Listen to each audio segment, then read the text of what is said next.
Hello everyone, and welcome to the tiny beautiful town of Glen Ellen in the Valley of the Moon.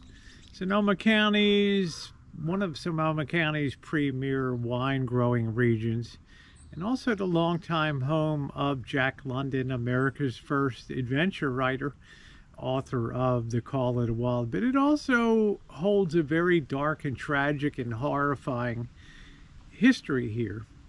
A history that ties together Nazism, eugenics, or the creation of a superior human being with the realization that the United States was a huge funder and driver, not only of the study of eugenics or creation of a superior being, by elimination of those deemed unfit for repopulating and procreation, but it's also a center that was studied, in a place here that was studied extensively by scientists within Nazi Germany, one of them being Joseph Mengele, who took the ideas from here, particularly in California, and translated them into the horrifying realities of the extermination of over 6 million people in Germany. Stay tuned, let's tell the story.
Other towns and cities in America, the placement of people who were differently abled was a challenge for society, because thinking at that time was that what we called mainstreaming in society was not really an option for such people, and they generally ended up being put away from the general population and not mainstreaming at all, and living quiet and oftentimes sad lives as wards of the state. And that was pretty much the accepted way of doing things.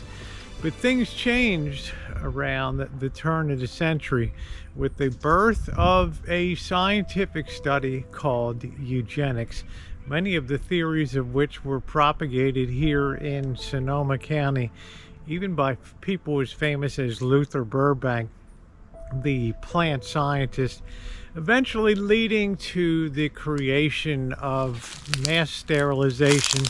And on this particular campus here at the Sonoma Home, which was originally called the Sonoma Home for the Feeble-Minded, and then Sonoma House, and later the Sonoma Development Center, over 5,000 people were sterilized over a period of 33 years.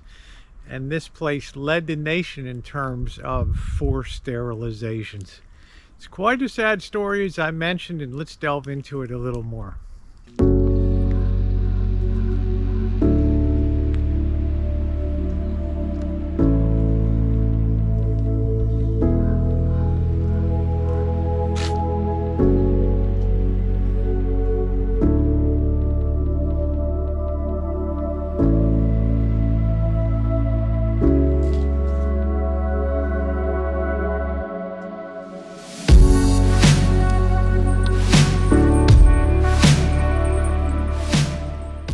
1902, the president of Stanford University published a short treatise called Blood of a Nation. And in it, he was really the very first academician, highly educated person that put forward the theory of eugenics, or the creation of racial, not just racial, but human superiority by weeding out undesirables and allowing desirable people, maybe with high IQs or histories of accomplishment in their family tree, to be the ones to procreate. Well, it was a pretty wild idea at the time, but not as wild as you might think. And the idea of eugenics was born right here in the United States of America. And the idea really started to spread. And I'll tell you what the great plant scientist Luther Burbank said when he wrote a particular treatise called The Tree of Humanity. I believe that's what we're called. Let me read a little quotation of what he said. Luther Burbank's book, really a strange name, but quite to the point at that time, in 1907 was published, The Training of the Human Plant. And in it, here's a quote from the book: "Suppose we blend together two poisonous plants and make a third, even more virulent, a vegetable degenerate, and set their evil descendants adrift to multiply over the earth. Are we not distinct foes to the race? What then shall we say of two people of absolutely defined physical impairment who are allowed to marry and rear children? It is a crime against the state." Now, before we go crucifying Luther Burbank, remember his roots were of plant genetics and creating superior plants that were more resistant to disease and had higher yields. So it was kind of a natural thing that he would gravitate to this study of budding eugenics and think this is probably a pretty good idea for improving the human species. So did Margaret Sanger, took to it very much, the founder of Planned Parenthood. And then money really started to get behind the drive to make eugenics a wider study and, horrifically, to put it into practice, most famously here on the outskirts of the city of Santa Rosa in Northern California. Lest you think the idea of eugenics did not reach into the highest quarters of the United States, even President Theodore Roosevelt supported racial hierarchies and sterilization. Inventor Alexander Graham Bell, who emphasized the need to prevent the immigration of an undesirable ethnic element. These were all people of real stature in America that were taken with the idea of eugenics. By the 1920s, the idea of eugenics really started to snowball in the United States of America. And truth be told, it was an idea that was not really spread throughout the world, but it was truly an American idea. What really started to give the idea of superiority and creating more of a superior human being, or a human being that would evolve to be smarter, physically stronger, better adapted for evolution and procreation, was given real wind by the famous Rockefeller Foundation and the Carnegie Institute, who ended up donating, well, in today's dollars, millions of dollars for the study and eventual implementation of programs that were to lead to horrific amounts of sterilization, misery, death, well, just a whole sad episode that we know today as one of the darkest periods of American history. Let's go a little more in depth. The spreading knowledge of eugenics, particularly across the United States, it really became a question of, it sounds great in theory, but how are we going to put this into practice? The Carnegie Foundation and the Rockefeller Foundation were instrumental in funding, as I said, ways to potentially put this into practice. One of the countries that first became interested in this, and this was all based in California, was Germany, and Germany in the Weimar Republic. And Hitler himself, in his manifest called Mein Kampf, or My Struggle, made particular note of what was going on and the ideas that were in the United States, and ideas that he immediately grasped and took to his heart. It's very important to note that before the study of eugenics and things came about, the idea of racial superiority in Germany and pre-Nazi Germany was not really an established or even thought about or conceived idea. It was only the adoption and the study of the American idea of eugenics that really took root in Hitler's mind and, well, eventually led to the horrors of World War II. By the way, the famous Hollywood motion picture silent movie that I'm sure you've never heard of, that was called The Black Stork. And it was one of the earliest movies that adopted the idea of eugenics. And it featured a Dr. Harry Hasleden, a Chicago physician who had made newspaper headlines by refusing to operate on children with birth defects, arguing instead to let them die. Hasleden, I guess I mispronounced his name, wrote the script and played himself in the movie. The silent film, he urges an ill-matched couple not to procreate. They disregard his advice and their baby is born with defects. The child dies and levitates to heaven into the waiting arms of Jesus. The advertisements for the movie read, "Kill defectives, save the nation, and see the black stork." As socialism and Nazism spread and took real root in Germany and became the dominant party after elimination of all other parties, Hitler specifically and often cited what went on in California here and the theories that were born of eugenics, starting with Stanford University, as a basis that made sense for his later push into the creation and of a master race and the elimination of people that he considered unfit for being in the population. Of course, the extermination and death camps and the horrors that were to follow.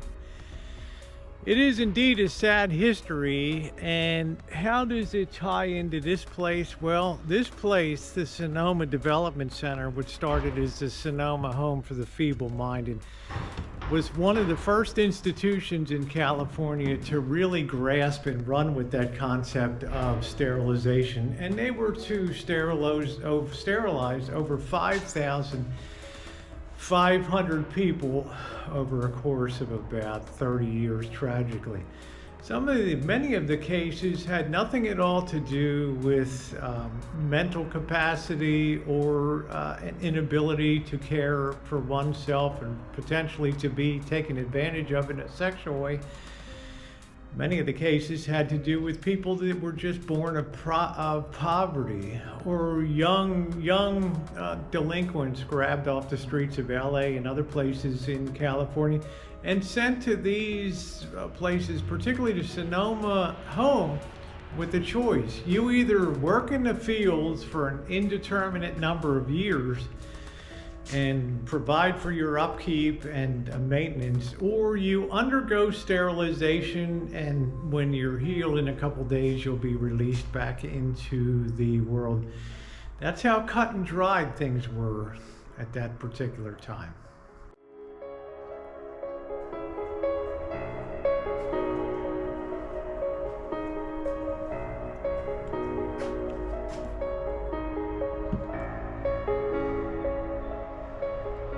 I mentioned, no place in California or the world for that matter, because there were other centers that within states. Indiana was the first one in 1907 that allowed for the forced sterilization of people, but it was a trend that grew out of thought here in California.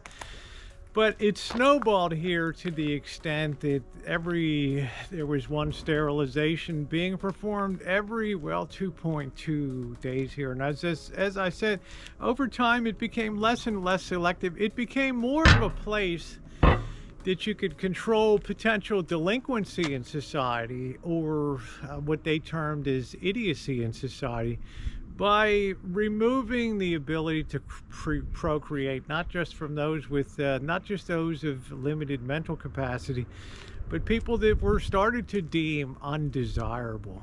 And tragically, many of these women, some of these women were to die in the procedure. There was a railroad physician that had a conference. He was the leader of the American Society of Railway Physicians, which was such a group in the early 1900s. And he had a demonstration sterilization up in Mendocino County, and a whole group of people came to observe. And instead of tying the fallopian tubes of the female in question, there were two females that were supposedly sterilized, he went ahead and tied their urethras so that they were unable to urinate, and they were to die miserably within a couple of days. Just terrible, terrible twisting of fate. And it makes me shudder as I walk around these grounds at some of the things that were done here as the leading sterilization place in the United States. It had a very dark beginning too. Just by way of cruel reference, the superintendent of the institution was, his last name was Dr. Butler. And in 1970, he gave an interview and harkened back to 1930, where he did a interview for the Journal of Psychoethics, and he said that we are not sterilizing, in my opinion, fast enough. And he's really the one that ramped up sterilization here. And sadly, the youngest person that was sterilized on this campus was 7 years old, and the oldest was 67. Superintendents held tremendous power over the people that came here and their sterilization. He can decide and override. Two doctors could agree, and the state would back them up. In one particular case, there was a case of Juan Romero, a teenager from San Francisco who was accused of a long string of burglaries. He was brought up to the hospital for sterilization, and his family really violently opposed the idea of it. And state attempted to override the butler's recommendation of sterilization, appealed to the state. The state overrode it, and he was sterilized.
I think about forced sterilization and the horrors that occurred here in the Sonoma Home, the Sonoma Development Center here.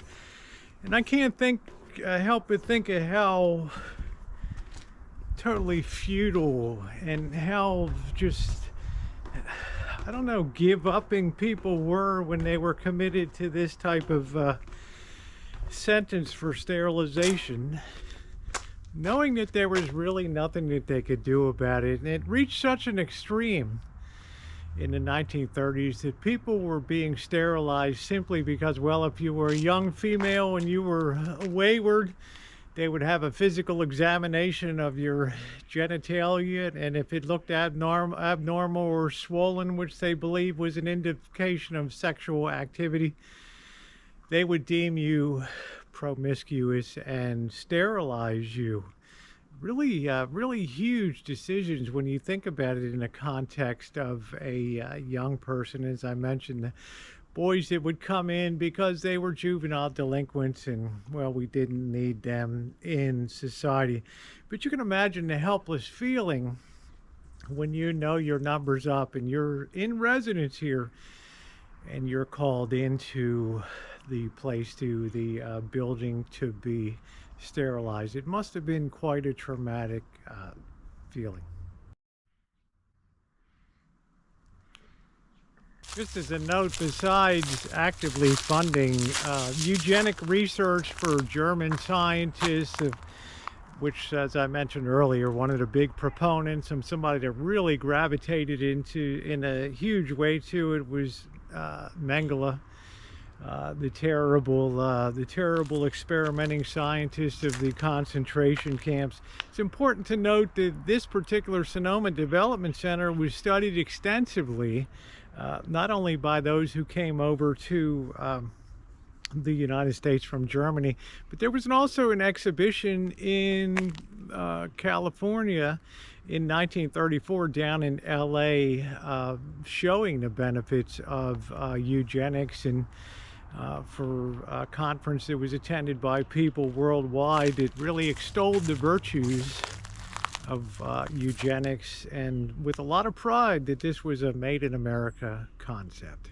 Once World War II got underway and Germany became the sworn enemy of the Allies, once victory was completed in 1945, and more of the theories and the practical way that Adolf Hitler was to take these eugenic theories and then just mass genocide and turn them into a practical reality of concentration camps and brutalization and just killing on a massive scale unknown in history.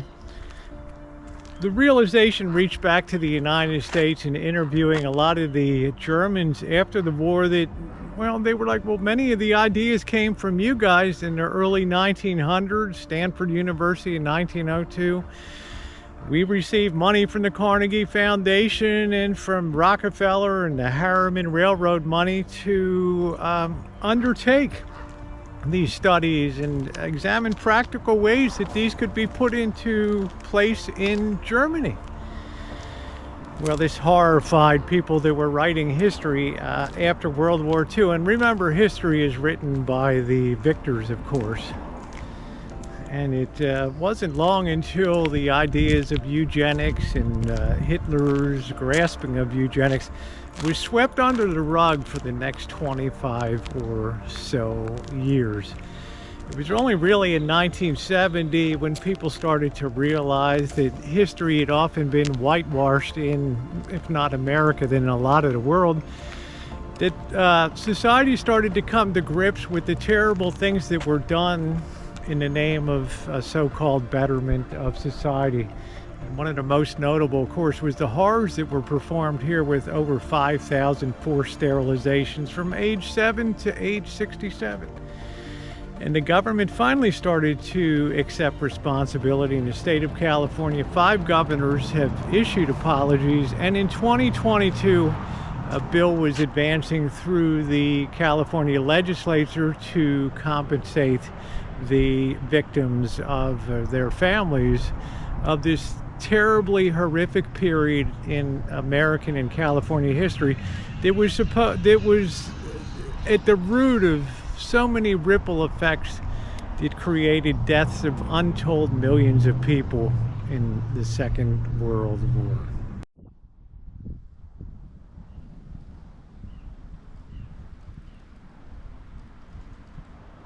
Once California came to grips with the horrors that had been done here at the Sonoma Development Center, it really did become a center of excellence for the treatment and care of differently abled people.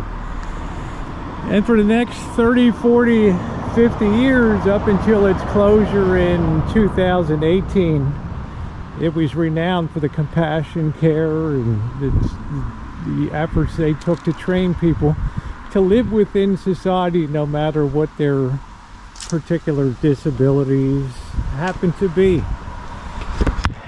As a matter of fact, when I was studying to be a special education teacher back in early 1989 and 1980, it was my hope one day to work out here at the Sonoma Development Center and use a credential in moderate to severe disabilities, well, to try to help differently abled people have some semblance of a decent quality of life. And that compassion and my studies of differently abled people really gave me another outlook on life, that people are not plants. People are not simply animals. They're beings that are capable of thinking, capable of exhibiting emotions, and capable of great things when they are just given a chance. And although I never really fulfilled my dream of being that special education teacher, I don't regret the experience one bit. Let's finish our tour and see if we can find the building where the bulk of the sterilizations were to occur. This is a huge campus here, some over 1,000 acres, with many, many buildings, because at one time there were thousands and thousands of residents.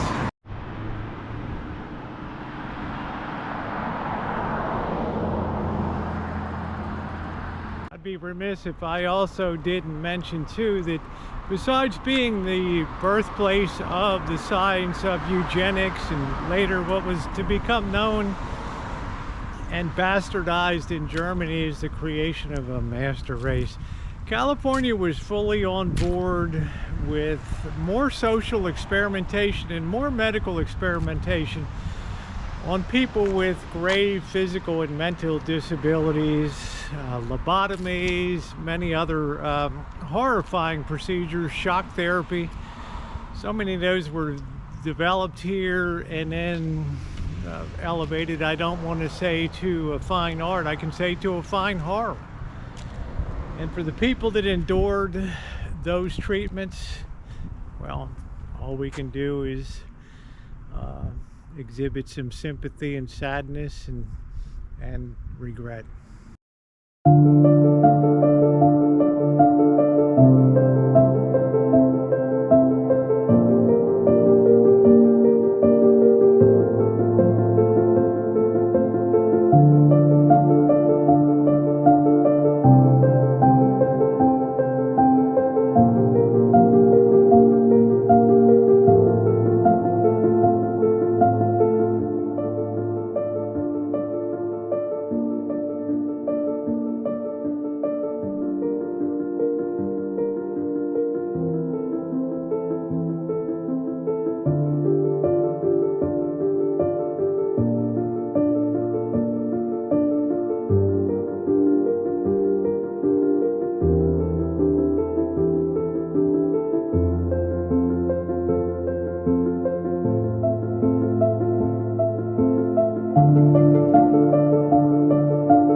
coming up to Frederickson Hall here, and this is the complex.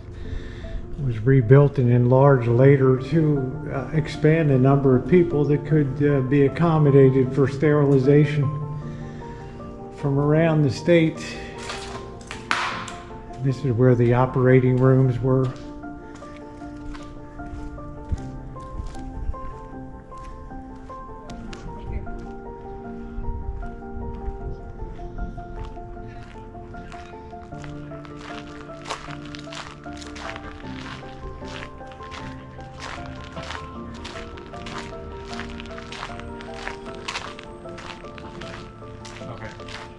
Yeah. All right. But it sounds like I'll make my way back tomorrow. Yes. Yeah, this is it. We'll take a look around. I think it's important to put a human face on sterilization in the process, and particularly when there was a recognition that, well, you knew it was coming. And we have the case. CNN did an extensive report on this, and I'm going to put the links to various sources down below so you can check them out. Also, a major motion picture that was produced and screened in 1982, highlighting the Sonoma Home here, and it's a real tearjerker, I'll tell you.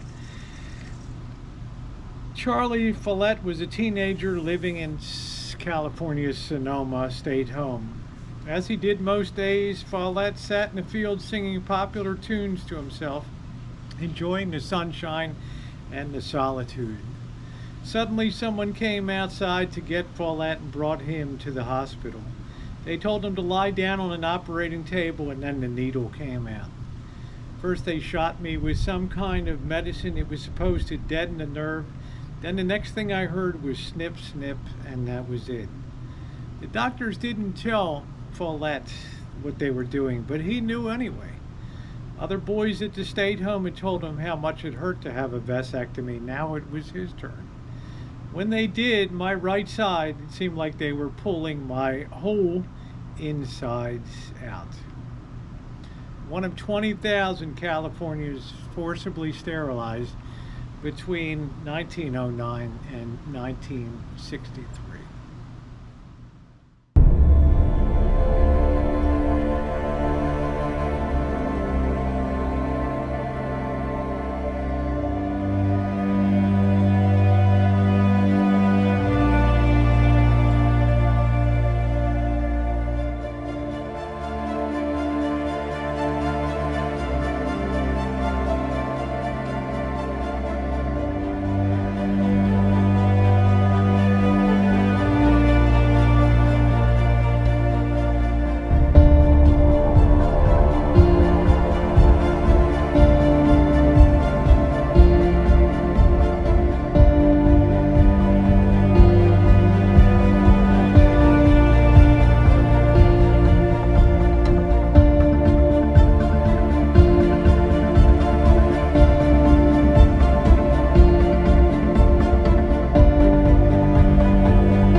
asked me weeks ago, do you think society is capable of atrocities like occurred in the 1930s? Well, as we've seen here, as far back as 1907 with the birth of eugenics. And sadly, I have to kind of say nothing is beyond the realm of possibility.